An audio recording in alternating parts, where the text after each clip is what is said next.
Tu veux booster ta carrière? Tu veux sortir des stratégies qui marchent en entreprise et qui épatent tout le monde?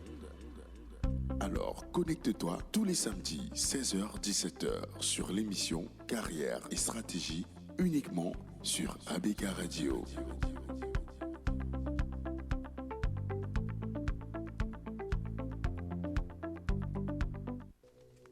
Tu veux que ta carrière soit au top? Tu veux booster ta carrière? Tu veux sortir des stratégies qui marchent en entreprise et qui épatent tout le monde? Alors connecte-toi tous les samedis 16h-17h sur l'émission Carrière et Stratégie uniquement sur ABK Radio.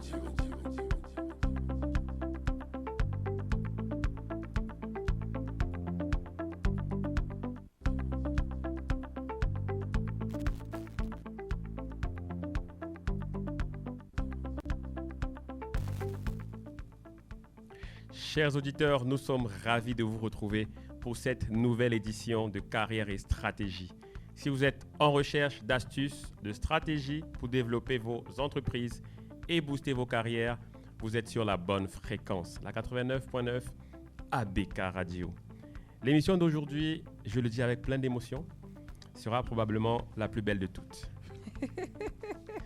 On va parler du plus beau métier du monde. Oui, je vois le regard de William. Eric ne peut pas dire le contraire. Je vois le regard de William. Mais avant tout, permettez-moi de présenter l'équipe en studio. William, justement, le maître des machines. Merci pour la mise en onde, William. Et ma co-présentatrice, Marthe Conchou. C'est un plaisir de vous retrouver, très chers auditeurs. Je suis Eric Conchou au micro. Chers auditeurs, nous allons vous accorder 30 secondes. Ce n'est pas 30 secondes de silence, mais de réflexion pour vous laisser deviner c'est quoi le plus beau métier du monde. D'accord. On dit quoi? Le métier 29, de 28. gestion des ressources humaines. The best non. in the world. Non, c'est pas ça. Pour ceux qui ont pensé comme Marthe, non, c'est pas ça, désolé. Oh, mince. Une autre chance, Marthe? IT. Certains disent souvent que le journalisme est le plus beau métier du monde. Je le confirme, il vient en deuxième position, juste après le marketing. Ah là là. Juste après le marketing. Bon, c'est Donc- un marketeur qui parle, donc on n'en attendait pas moins. Donc le thème du jour, mon métier, ma passion, marketeur. Et pour parler de ce magnifique métier, nous avons une magnifique invitée, Madame Michèle Baillet, qui cumule plus de 18 années d'expérience Wow. officielle, parce qu'il y a de l'expérience même officieuse. Plus de 18 Wow. années d'expérience officielle dans le 18 marketing.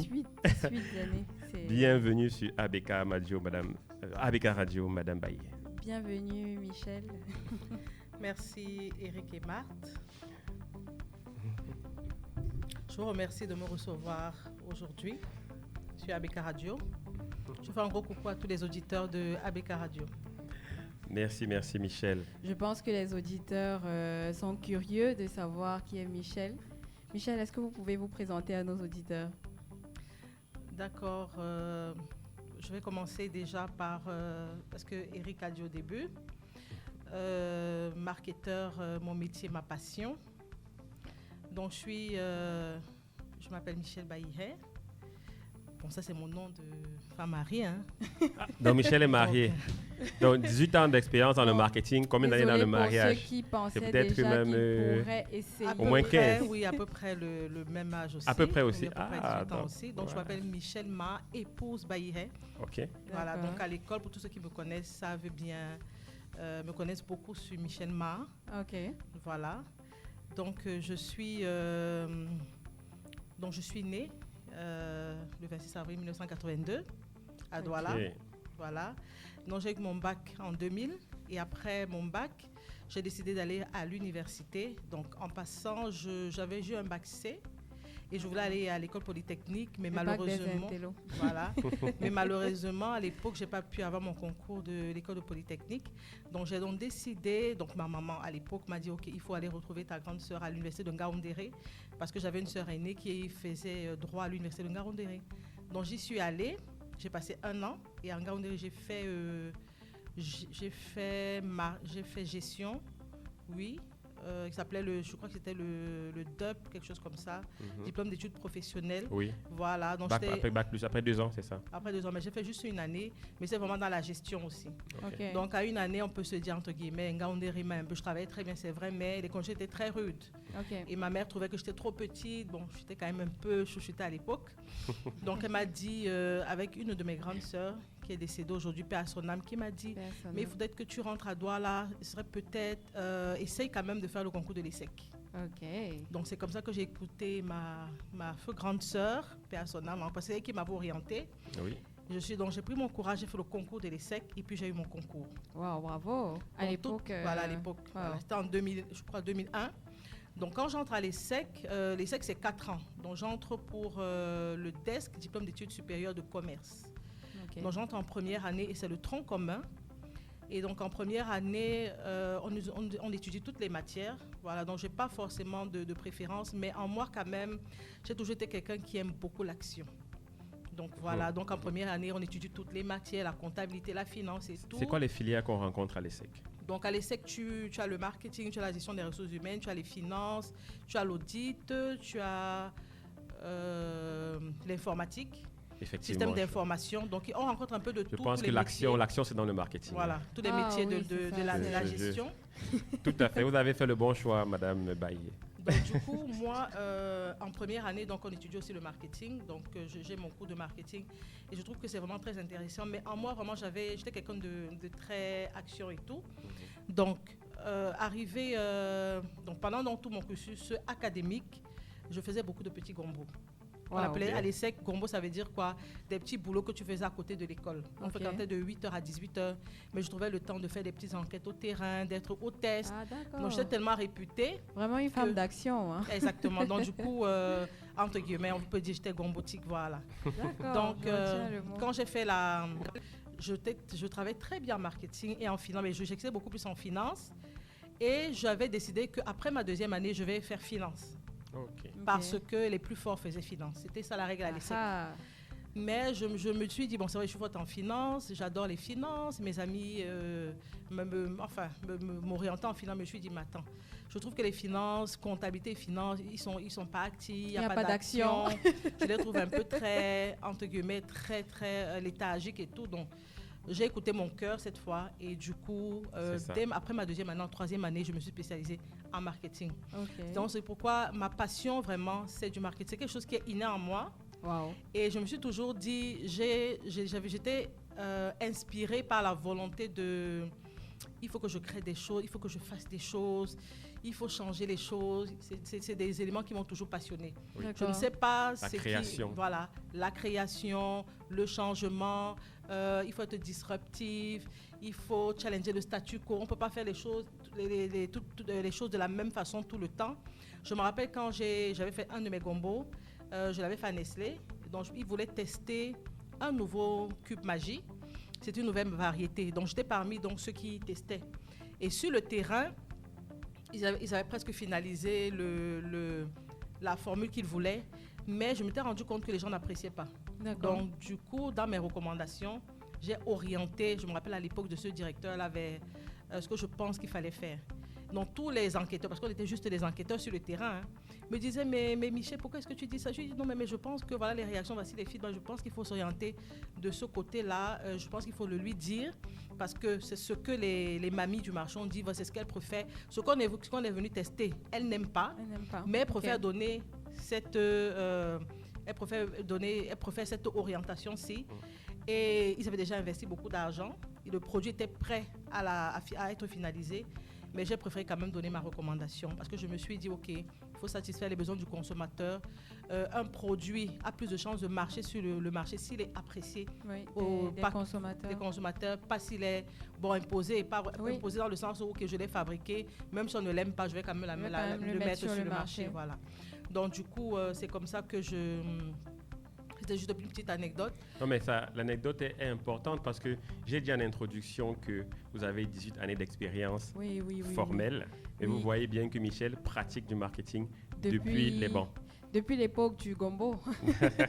Depuis l'époque du gombo. Donc, si on cumule, On est peut-être à beaucoup plus, peut-être 20, Oui, à 20 années. Donc, 20, Oui, 23. je faisais de façon informelle, quoi. oui, de Oui, façon 20, si on met 23. l'informel. Donc voilà. Donc Michel, vous avez fait l'ESSEC, vous avez choisi le marketing en 3e année. Et à votre sortie de l'ESSEC, est-ce que vous avez fait d'autres formations? À ma sortie de l'ESSEC, je n'ai pas fait d'autres formations, j'ai directement travaillé. Ouais. Sorti en 2005, je crois 4 ou 5 mois après, j'ai trouvé le travail. Quelle Wow. chance. Oui, On oui. a là toutes les relations qu'elle a pu se faire aussi avec Oui, ses oui, différentes bien activités. sûr, avec ses C'est activités. Gombo. J'imagine que c'était plus simple. C'était beaucoup plus simple avec les relations en entreprise. Donc voilà. Donc, comme on vous dit, j'avais ces relations-là. Mais aussi, j'étais motivée par le fait qu'il faut que je travaille, il faut que je fasse quelque chose et je dois me démarquer. Donc, ce sont mes camarades qui m'ont dit, voilà, on veut une fille dans cette entreprise, on ne veut pas un homme, on veut une fille qui est Bassa, de préférence, je suis Bassa, Waouh. et qui a tel âge, et j'avais cet âge-là. Âge-là. Donc, vraiment, c'était mes caractéristiques, quoi. Donc, quand je suis passée à l'entretien, je n'ai même pas eu besoin de passer à l'entretien. On est juste venu me chercher, on me dit, OK, voilà la fille. Vous qu'on Vous êtes veut, la voilà. personne que... Idéal. Waouh. Et Et du vous coup, avez j'ai commencé à commencé travailler. le travail tout de suite. Et c'était dans quelle Wow. entreprise? Donc, j'ai commencé à GlobalNet. C'est Ok. un camarade de classe qui m'a amené Mhm. à GlobalNet. J'ai commencé là-bas.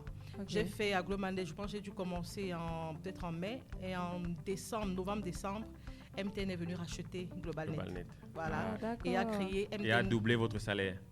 Oui. Triplé. Non, Quadruplé. doublé. Quadruplé. Non, pas vraiment doublé. Pour être pas vraiment doublé, ils ont quand même augmenté, mais ce n'était pas doublé. Mhm. On a augmenté mon salaire. la Oui, chance. c'était intéressant. Donc, ils ont créé, on a été racheté par MTN qui a créé MTN Network Solutions, dont on était la filiale de MTN Cameroun qui s'occupe de la vente des solutions Internet.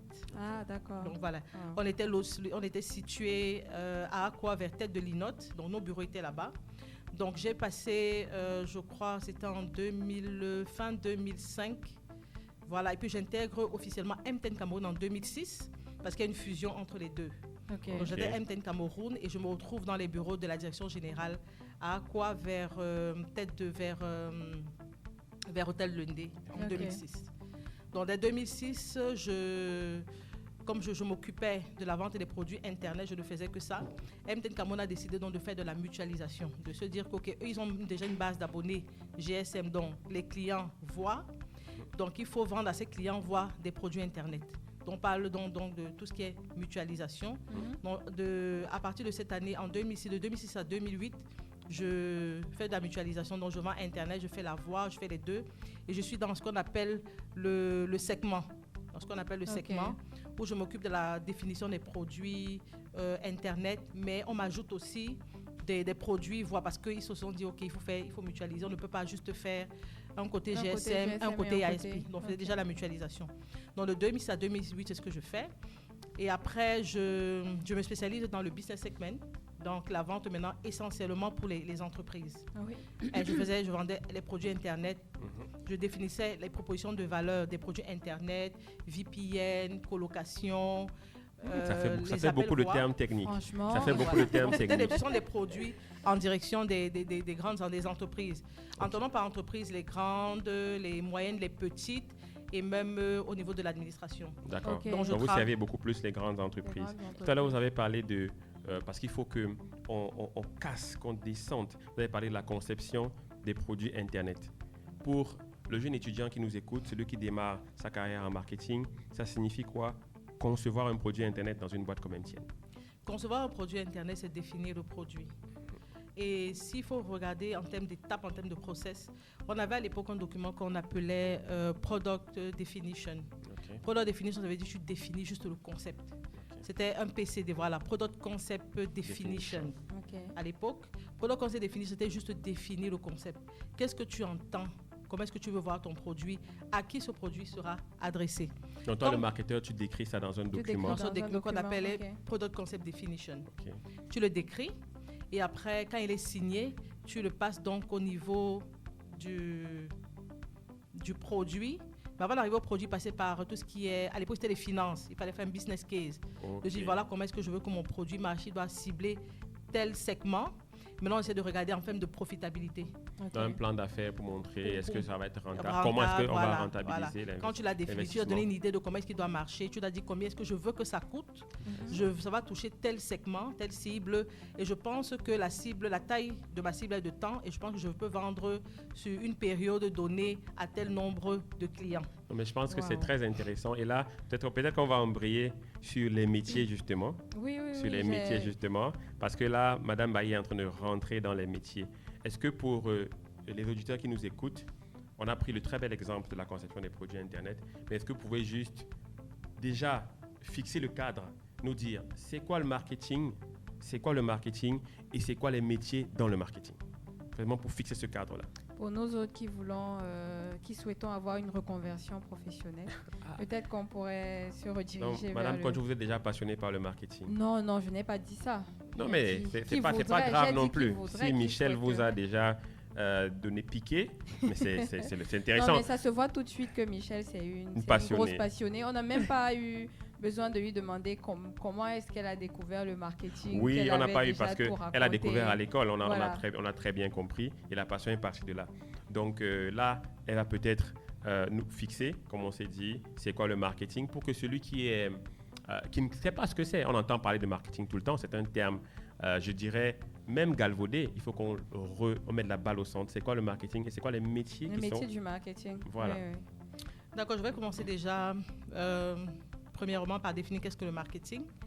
Donc, selon Kotler, il y a beaucoup de définitions. Donc, selon Kotler, le marketing est l'ensemble des techniques et études d'application qui ont pour but de prévoir, constater, susciter, renouveler ou stimuler les besoins des consommateurs et adapter de manière continue l'appareil productif et commercial aux besoins ainsi déterminés. Ça, c'est une définition de Kotler. Voilà. Qui est Kotler? Kotler, c'est un auteur en marketing. Il est titulaire de beaucoup de livres et c'est important de le préciser parce que le marketing peut se voir sous plusieurs angles. D'accord. Il y a plusieurs définitions, dont j'ai préféré la cadrer en énumérant et en citant Kotler en amont. Je peux définir le marketing selon un tel, mais c'est toujours Voilà. important d'avoir une référence. Mais votre Ok. définition de cœur, vous la passionnée de marketing, ce serait quoi? À un enfant, un élève qui vient d'avoir le bac. Pour moi, le marketing, c'est l'ensemble des techniques qui permettent de satisfaire les besoins du consommateur tout en produisant de la valeur. Ah, Ok. on satisfait les besoins du On satisfait les consommateur besoins tout en du et on produit de la consommateur. De la valeur Et On produit de la valeur pour qui? pour l'entreprise. Pour l'entreprise. Waouh. Je ne Je savais pense pas que c'est une les- définition les qui- marketeurs produisaient de la valeur. Hein. Je Ah, vais tout en à- apprendre. Ah ben, je suis sidéré de l'entendre. Hein. Oh, ne Pour une soyez gestionnaire pas des choqués. ressources Ne humaines, soyez pas choqués. je pense que c'est une blague. Je pense que c'est une blague. Parce que celui qui met l'argent dans la poche de la GRH, de la DRH à la fin du mois, c'est le marketeur et le vendeur. Et le hein. commercial Voilà. fait quoi? Le marketeur et le vendeur, le marketeur, je pense, impulse la stratégie et après. Mais en tout cas, Michel, moi, je parle je m'avance, mais arrête-moi si je me trompe. Mais c'est bien ça, non? C'est nous qui faisons rentrer l'argent dans l'entreprise. Oui, bien sûr, ça c'est la fonction première, c'est l'objectif premier du marketeur, parce que l'entreprise est à but lucratif. Ça. Quand je travaille dans une entreprise privée, je ne Oui. parle pas de l'administration, dans une entreprise privée, le but est lucratif. Ce n'est pas pour les beaux yeux que tu vas travailler pour une entreprise, il faut faire entrer de la valeur. Donc le marketeur, c'est lui qui apporte de l'argent, qui ramène de l'argent dans l'entreprise. D'accord. Entre guillemets, on se le dit souvent, on se chahute souvent en entreprise, ça paye nos salaires. Il faut bien à la fin de la journée payer les salaires. Oui. Donc le marketeur est celui qui produit de la valeur à l'entreprise.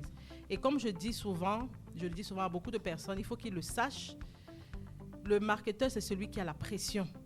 C'est celui sur lequel reposent les objectifs de l'entreprise. Si l'entreprise aujourd'hui veut faire, je dis n'importe quoi, 100 millions, il faut savoir que cet objectif-là repose sur Le le directeur, marketeur. le marketeur, sur le D'accord. directeur marketing. Quel que soit le secteur d'activité. Quel que soit le secteur d'activité, tant que l'entreprise a un but lucratif. Il y a des D'accord. entreprises qui sont à but non lucratif, ils ne cherchent pas de la valeur, ils ne cherchent pas à faire des bénéfices. D'accord. Mais à la fin de la journée, il faut rapporter de la valeur, il faut faire des bénéfices, il faut aussi désintéresser les actionnaires.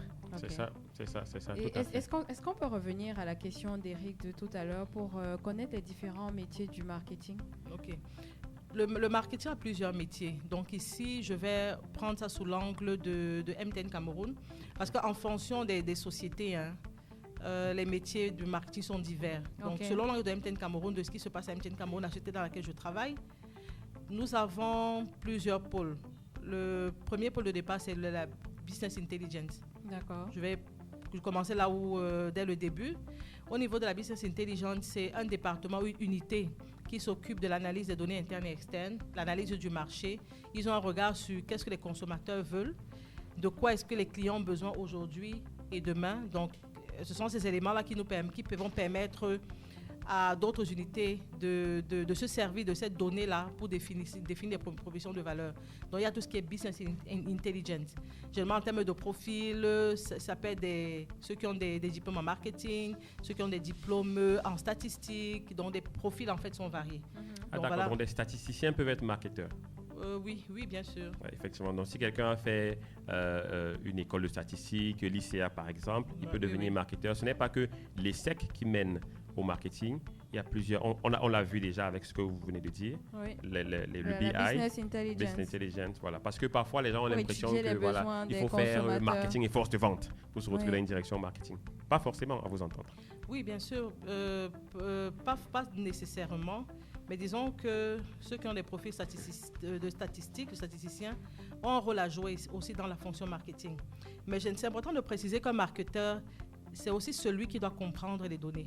Oui. Pour analyser le marché, il faut comprendre les données, il faut comprendre les statistiques, il faut comprendre son environnement. Donc ça part par les outils de la statistique. C'est important de le faire. Le marketeur, ce n'est pas juste celui qui à la fin, qui se dit « Ok, je vais aller vendre le produit qui a déjà été conçu ». Non.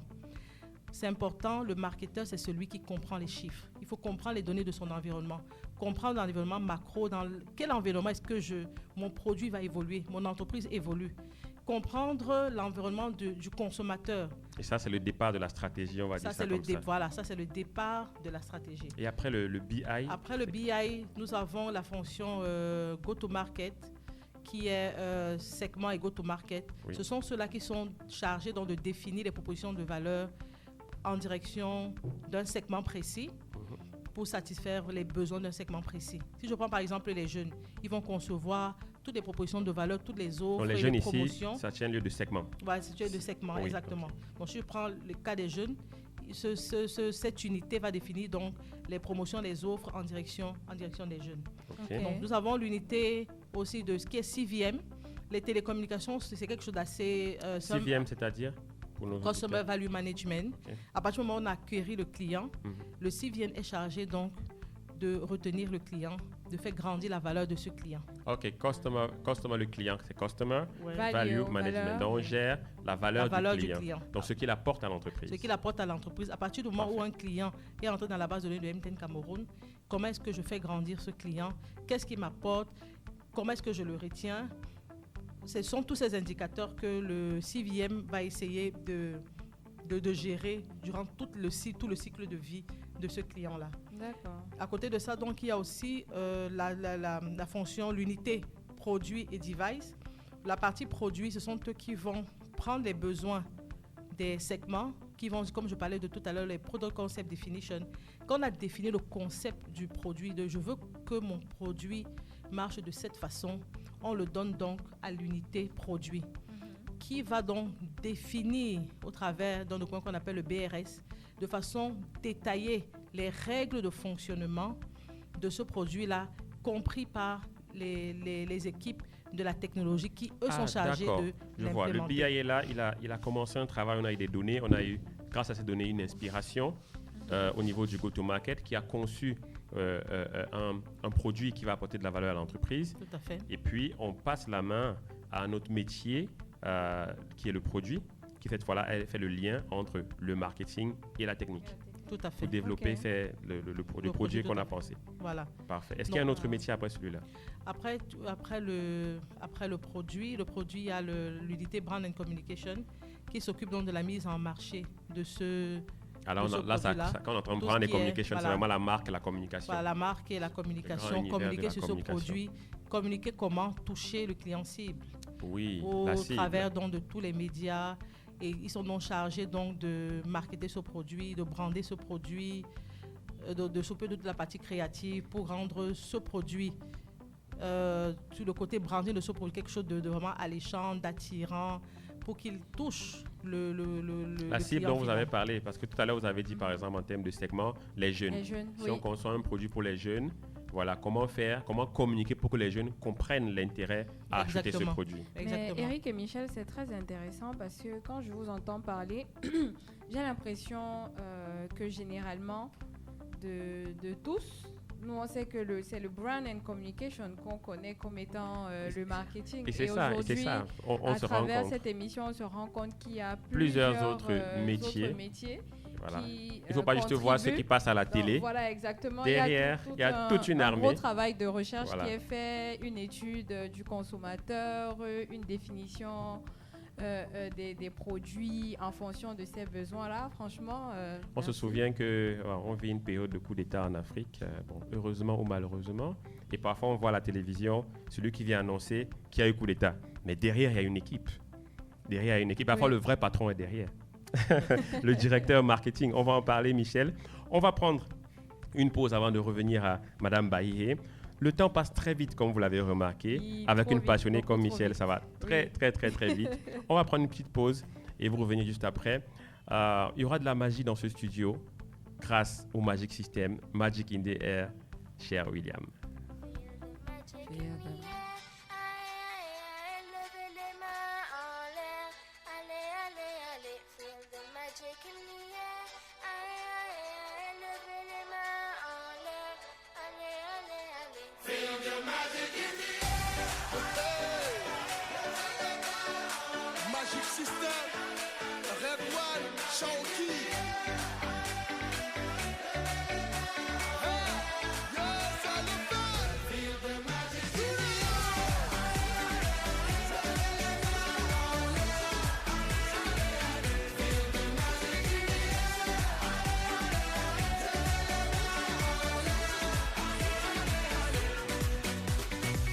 Comme d'habitude on est calé, comme toujours ça va aller. On te met l'ambiance à gogo, tous ensemble on fait le show. On t'invite à la magie, y a pas de raccourci. Oublie tes soucis, c'est bien faire la folie. On t'invite à la magie, y a pas de raccourci. Oublie tes soucis. Oh, oh, oh, oh.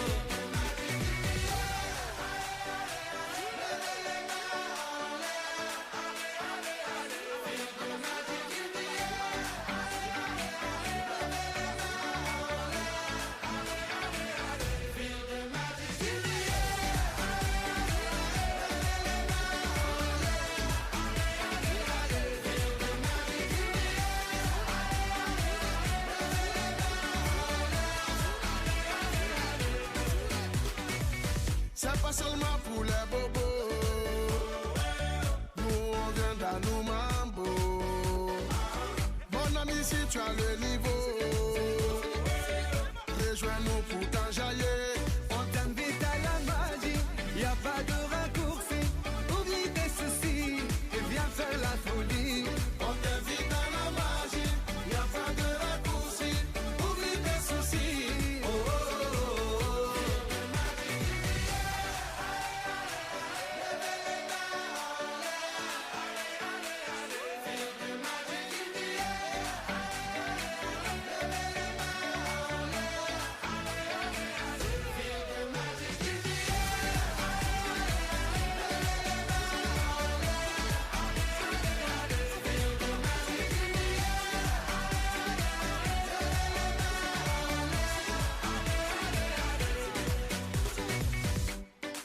Ah ouais, Magic System. Toujours nous.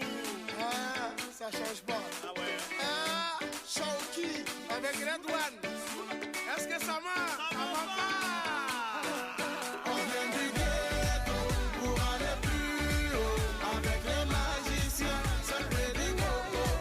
On vient du ghetto pour aller plus haut. Avec les magiciens. Oh, oh, oh.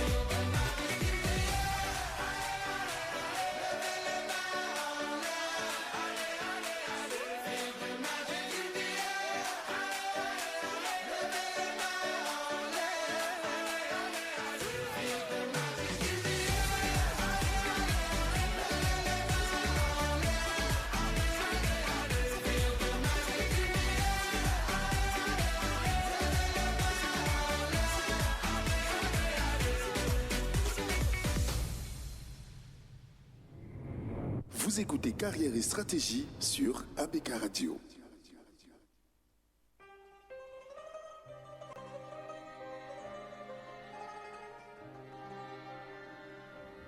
Merci William de nous avoir distillé Magic in the Air de Magic System.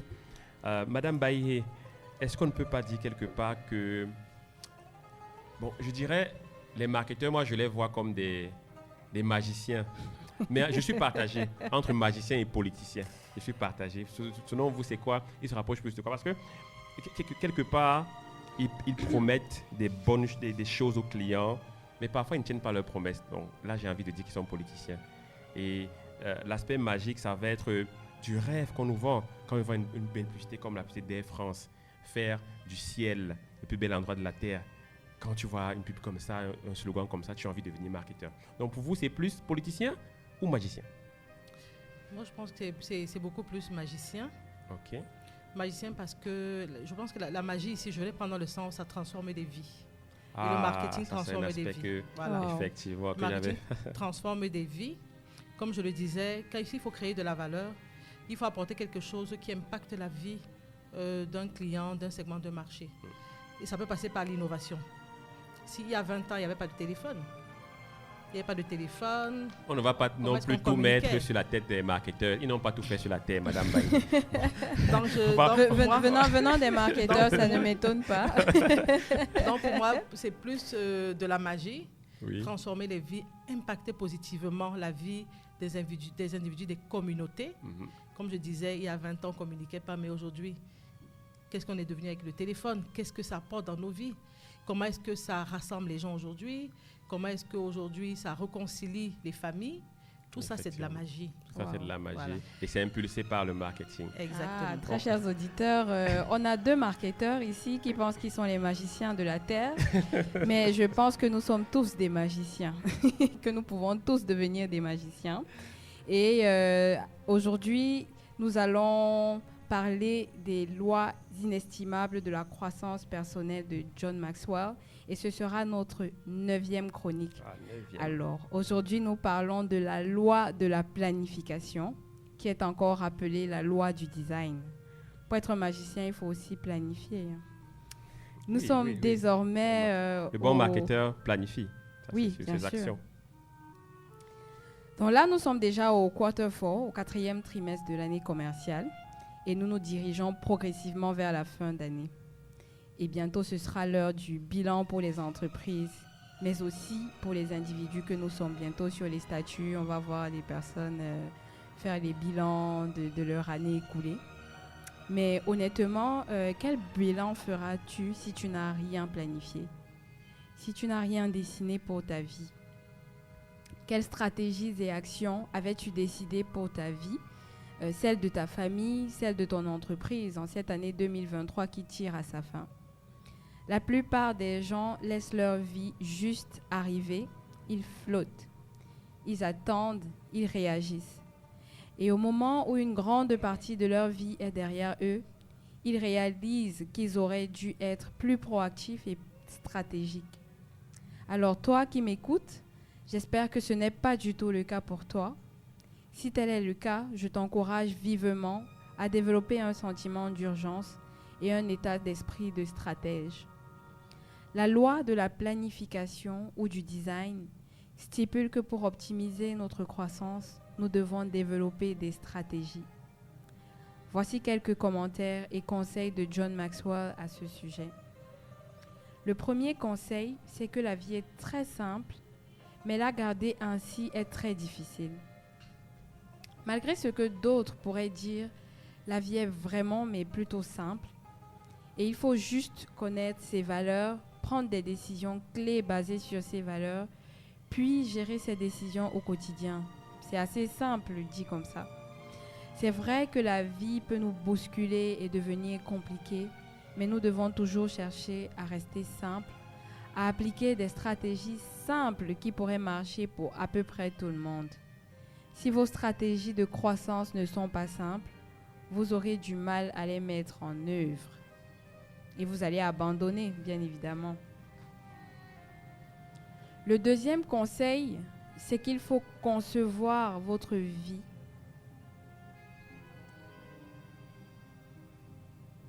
car c'est plus important que concevoir votre carrière.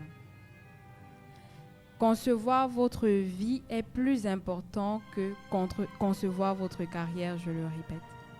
L'actrice oscarisée Reese Witherspoon déclare « Beaucoup de gens s'inquiètent tellement sur la gestion de leur carrière, mais consacrent rarement la moitié de cette énergie à la gestion de leur vie. Je veux faire de ma vie, pas seulement de mon travail, la meilleure possible. » Fin de citation. En réalité, chers auditeurs, si vous planifiez bien votre vie, alors votre carrière suivra d'elle-même. Ne planifiez pas seulement ce que vous ferez à Noël ou les vacances. Planifiez à long terme.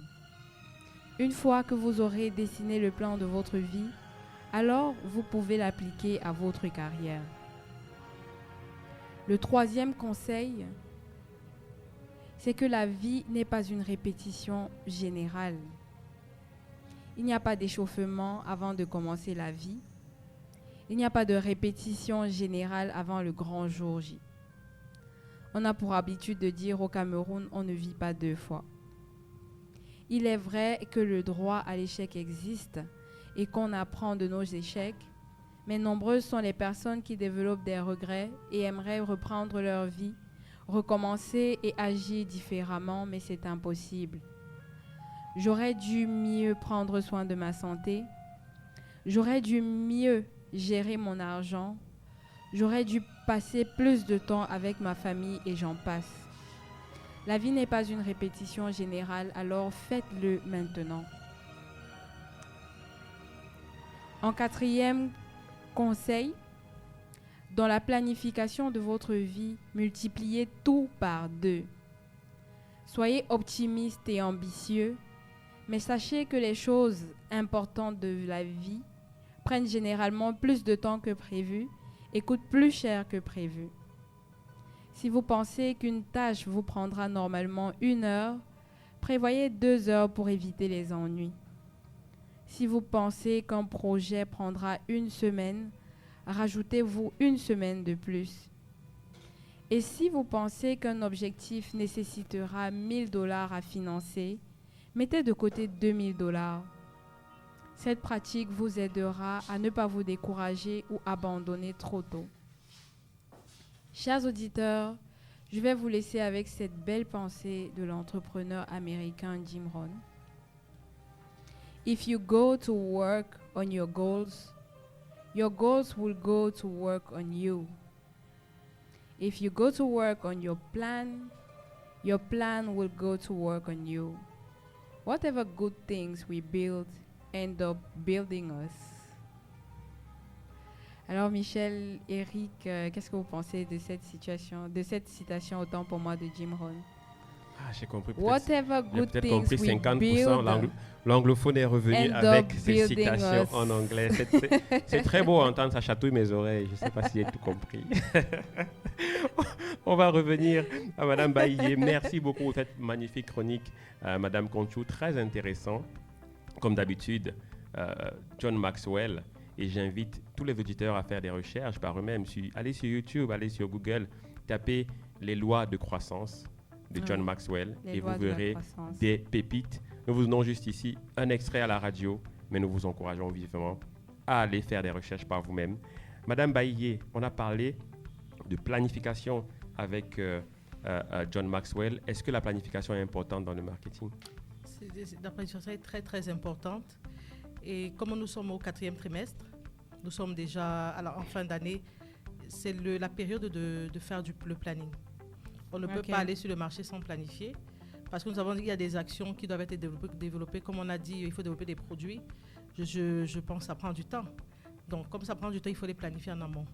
Il faut se rendre compte que dans les télécoms, par exemple, il y a des go-to-market très courts. C'est-à-dire qu'il y a des produits qui doivent naître en 2 jours ou en 3 jours, ou des produits qui doivent naître en une nuit. Donc, juste pour dire que la planification, c'est quelque chose de très important. Pourquoi? Parce qu'il faut aussi prendre le temps d'analyser. La planification et l'organisation. Voilà, la planification et l'organisation.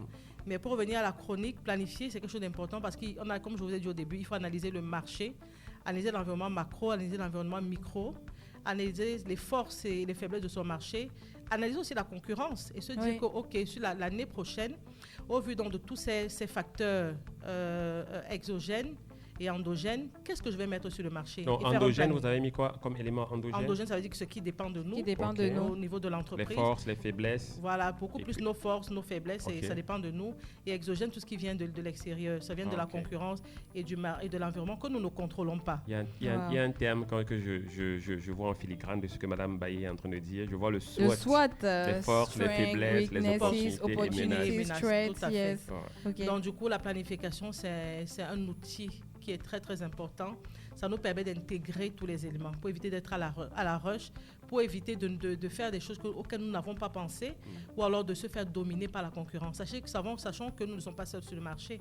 Mais Oui. quand on prend du temps de planifier en amont, nous intégrons donc tous ces facteurs. Et après, il faut exécuter. Et après, il faut Après, exécuter. il faut Mais tant que le exécuter. plan est là, au moins Voilà. quand le plan est là, vous savez aussi qu'il y a de l'interaction avec les autres départements, comme on a dit. Dans le cas de MTN Cameroun, il faut interagir avec tout ce qui est IT pour implémenter les produits. Donc, quand vous faites un plan en amont, vous avez le temps de le partager à vos stakeholders. Et vous parlez beaucoup Pour voir. de MTN. Je voudrais qu'on sorte de cet environnement pour aller, par exemple, dans les FMCG. Nestlé, par exemple. Qu'est-ce qui se passe à Nestlé en termes de marketing? Est-ce que vous pouvez le dire en résumé? Bon, je pense que je prends le cas de MTN Cameroun, c'est parce que c'est là où je travaille. Et là, je peux donner des exemples concrets Concret, de oui. ce qui s'y passe. Mais si je prends le cas de Nestlé, je veux dire, en fonction de l'entreprise, ce n'est pas vraiment très loin. Hein. La planification, c'est partout. La définition des produits, c'est partout. La communication, c'est partout. Effectivement. Je pense que la différence peut-être avec Nestlé et MTN, c'est qu'ils ont des brand managers. Et le brand manager ici, lui, il gère la marque. Donc, il gère la conception du produit et la mise en marché du produit ainsi que la communication. Ah, quand on dit j'ai une marque, ça veut dire qu'on a un brand manager à Nestlé qui va, par exemple, gérer Par exemple, Cube la marque- Magie. Exactement, La Cube ma- Magie, qui Voilà, va il gérer gère ça de Ludo, bout en bout. Mhm. de bout en Voilà, bout. de bout en bout. Ok. Wow. Exactement. Bon, Ok. très chers auditeurs, j'espère que vous avez compris l'importance de la planification. Tout à fait. Michel nous l'a encore précisé. Michel, j'aimerais savoir quels sont les aspects, les métiers du marketing qui vous passionnent le plus. Donc, ce qui me passionne le plus, c'est toute la partie analyse et conception. Ok. J'aime créer. Pour ceux qui me connaissent, je suis quelqu'un qui rêve beaucoup. Mais mon rêve, là, en tout cas, ça m'aide. Ça m'aide, je veux dire. Parce que dans mes interactions, je pense que, comme je dis, il faut avoir le fighting spirit. Il faut continuer à croire, il faut continuer à rêver. Donc, je rêve beaucoup. Je pense toujours à quelque chose de meilleur. Donc, D'accord. sur tous les aspects. Donc, j'aime analyser. Ok. J'aime concevoir, Concevoir. j'aime créer, j'aime innover en fait. Donc pour Ok. résumer, how to meet customer needs and be different from competition. Comment à la fois satisfaire les besoins du client et être différent de ce que le concurrent fait.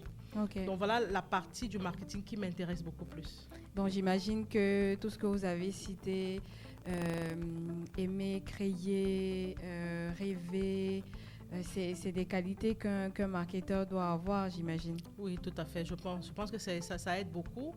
Tout à fait, quand on est marketeur, il doit avoir de bout en bout, hein, que ce soit au début, à la conception, à l'analyse, jusqu'à brand and com, jusqu'à la vente même aussi. Oui. Il y a toujours une partie créative. Il y a Ok. toujours une partie créative. Parce que même quand tu es devant un client, tu as ton argumentaire de vente, à un moment donné, tu dois préparer ton argumentaire de vente. Et tu es toujours appelé à créer, tu es toujours appelé à avoir des arguments pour convaincre ce client. Donc je pense que la partie création et puis innovation ne va jamais manquer de bout en bout dans les différents métiers du marketing. Donc, Moi, ça m'intéresse de parler d'anecdotes. Est-ce que vous pouvez partager avec nous quelques anecdotes sur votre longue carrière de plus de 18 ans? Ok, donc je vais partager une anecdote que j'aime beaucoup.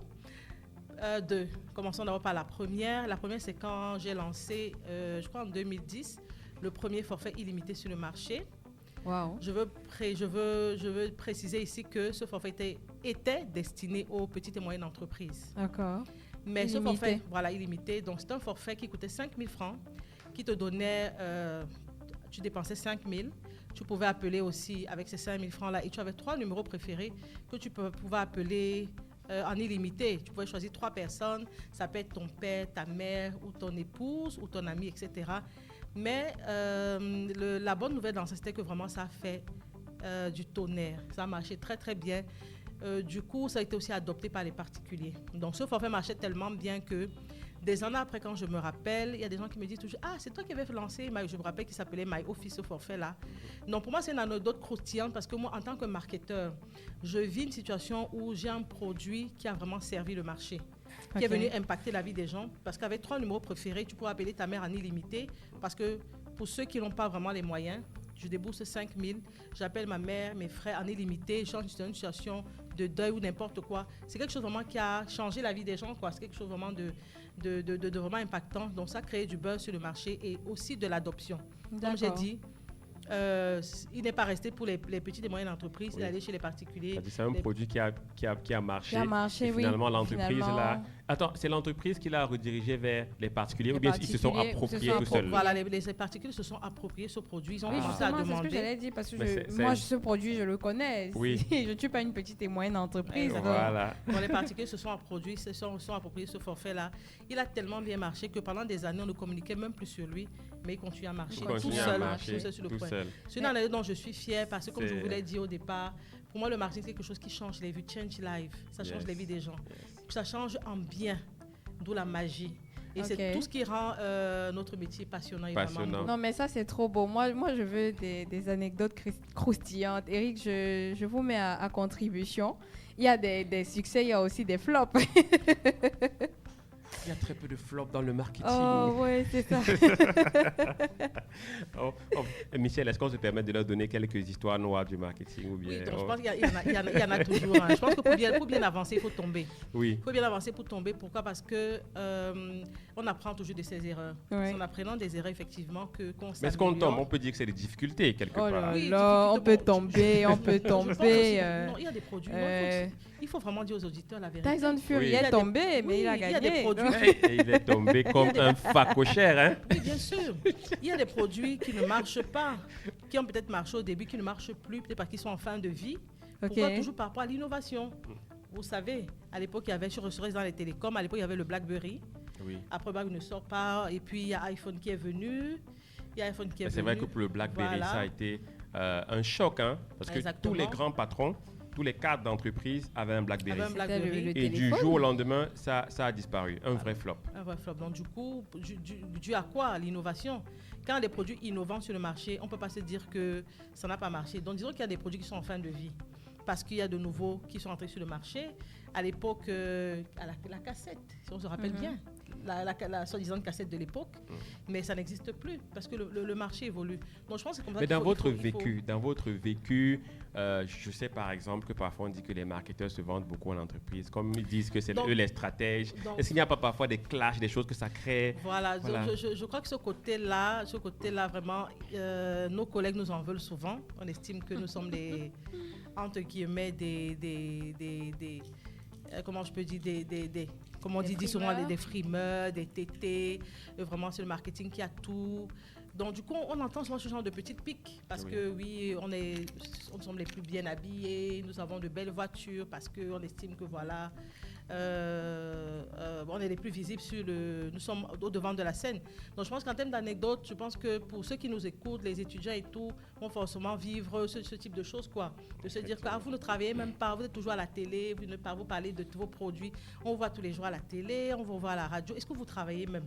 Oui, c'est l'image qu'on a du marketing. C'est des personnes qu'on paye juste pour rien, quoi. De manière faramineuse et pourtant, ils sont là juste pour frimer, pour bien parler. Avec tous les métiers dont vous avez parlé, le BI, le go-to-market et le développement des propositions de valeur vers les clients, des produits, la gestion de la marque. On a très bien compris que c'est un métier très complet et parfois ceux qu'on voit juste au devant de la scène ne sont que là pour marquer le but, on va dire ça comme ça. Oui. Ils sont là pour marquer. Et je pense que même en termes de finition, même ceux qui marquent les buts sont aussi importants que ceux qui sont peut-être les attaquants. Pourquoi imaginez-vous un commercial qui est devant, qui veut vendre un produit. C'est lui qui prépare l'argumentaire de vente. C'est lui qui est chargé de convaincre le client à la fin de la journée de prendre ce produit. Donc, il est tout aussi important que celui qui a fait l'analyse de données en amont. Vous comprenez un peu? Ou alors celui qui est censé créer la publicité avec toute sa philosophie, avec tous les concepts et tout. Il faut que la publicité parle à cette cible-là.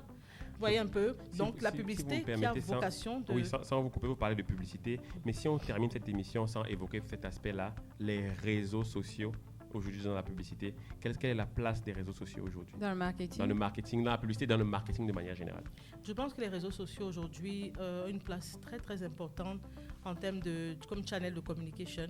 Pourquoi quand vous regardez par exemple en termes de pénétration aujourd'hui de Facebook, on parle d'après 99% des réseaux sociaux comme Instagram. Oui. Tu as TikTok aussi qui monte, qui a je crois en termes de plus de 20 à 25% aujourd'hui. Quand on regarde l'adoption des réseaux sociaux sur le marché camerounais, je pense que c'est une adoption en fait qui est, Vous qui est voulez très dire que importante. 99% des gens qui utilisent Internet sont sur Facebook? Oui. Wow. C'est intéressant, Exactement. intéressant. Donc, il faut Nous avons vraiment... 99% de pénétration de Facebook aujourd'hui. Même Instagram, Ça monte. tout ce qui est Instant Messenger, comme par exemple Facebook Messenger. Les gens utilisent Facebook Messenger aujourd'hui. Donc quand je parle d'adoption des réseaux sociaux, aujourd'hui, le Cameroun fait partie des pays qui ont autant bien adopté les réseaux sociaux. Et quand on regarde en termes d'utilisation, Il faut savoir en profiter. Quand on parle d'utilisation, c'est vraiment le instant messaging. Les gens s'échangent des messages. Tu as tout ce qui est voice mail ou alors les vidéos. Les gens s'appellent par vidéo. Donc, je pense que les réseaux sociaux aujourd'hui ont une importance vraiment capitale. Donc, ce que En termes de coûts, sans vous couper, en termes de coûts de communication, est-ce que c'est plus coûteux ou moins cher de communiquer à la radio ou de communiquer à la télé versus Internet? Qu'est-ce qui est... Non, en termes de coûts de communication, c'est beaucoup moins cher. Sur Internet? Sur les réseaux sociaux. Qu'une marque aujourd'hui, une entreprise communique sur les réseaux sociaux. Parce que si vous regardez aujourd'hui, moi je vois les mamans qui sont au marché, elles vendent leurs marchandises sur Facebook, même sur WhatsApp.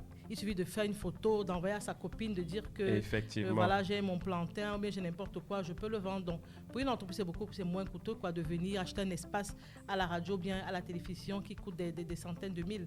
Je pense que la place des réseaux sociaux aujourd'hui dans la communication, c'est un atout, vraiment. Ça permet vraiment de toucher les clients ou les cibles en fonction de leur utilisation, quoi. Je pense que ça a sa place, en tout cas. Merci, Madame Baïhé. Nous sommes presque au terme de cette émission. Le temps passe très vite. C'est très vite passé. C'est très vite passé. On a ressenti la passion de Madame Baïhé. Elle nous a ramené dans les méandres, les métiers du marketing. Et je pense qu'aujourd'hui, chers auditeurs, si vous avez été attentifs, vous avez compris. Et avant de sortir de l'émission, j'aimerais vous passer la parole une dernière fois, Madame Baïhé. Est-ce que vous avez un conseil ultime à passer aux jeunes auditeurs qui nous écoutent si jamais ils veulent faire dans le marketing? D'accord. Pour les auditeurs qui nous écoutent, si tu veux, pour celui qui veut faire dans le marketing, je pense que le marketeur, c'est celui qui peint des features.